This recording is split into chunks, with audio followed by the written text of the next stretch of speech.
Hello friends, आप लोग कैसे हैं। उम्मीद करते हैं आप लोग ठीक होंगे, आप लोग हेल्दी होंगे।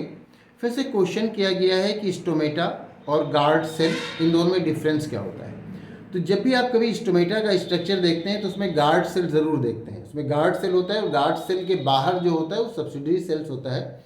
तो स्टोमेटा के साथ आप गार्ड सेल ज़रूर देखते हैं। गार्ड सेल दो स्पेशलाइज्ड सेल होते हैं और जिससे कि स्टोमेटा का फॉर्मेशन होता है। स्टोमेटा वो ओपनिंग होती है जो गार्ड सेल, दो गार्ड सेल के मिलने से बीच में जो ओपनिंग होती है उस ओपनिंग को स्टोमेटा कहा जाता है। और उसके किनारे, उस ओपनिंग के बाहर जो दो सेल्स लगे होते हैं गार्ड सेल, वो गार्ड सेल होते हैं।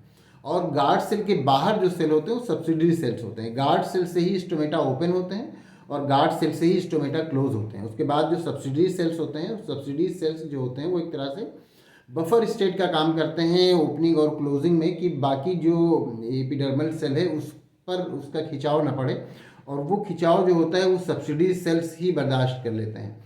तो गार्ड सेल ये दो स्पेशलाइज्ड सेल होते हैं जो कि जिनसे कि स्टोमेटा का फॉर्मेशन होता है। और स्टोमेटा उस पोर को कहते हैं, उस ओपनिंग को कहते हैं जो दोनों गार्ड सेल के बीच में होता है। तो जो दोनों गार्ड सेल के बीच में जो ओपनिंग है, जो पोर है, वो स्टोमेटा है। और बाकी जो उस पोर के बाहर दो सेल्स लगे हुए हैं वो गार्ड सेल हैं। और गार्ड सेल को जो सराउंडिंग कर रहे हैं, गार्ड सेल के बाहर जो है वो सब्सिडी सेल्स होते हैं। तो यही डिफरेंस होता है गार्ड सेल और स्टोमेटा में। बहुत से लोग गार्ड सेल को ही स्टोमेटा समझते हैं। तो गार्ड सेल अपने आप में स्टोमेटा नहीं है, बल्कि जो ओपनिंग है वो स्टोमेटा होता है। और जो गार्ड सेल के बाहर होता है वो सब्सिडरी सेल्स होते हैं।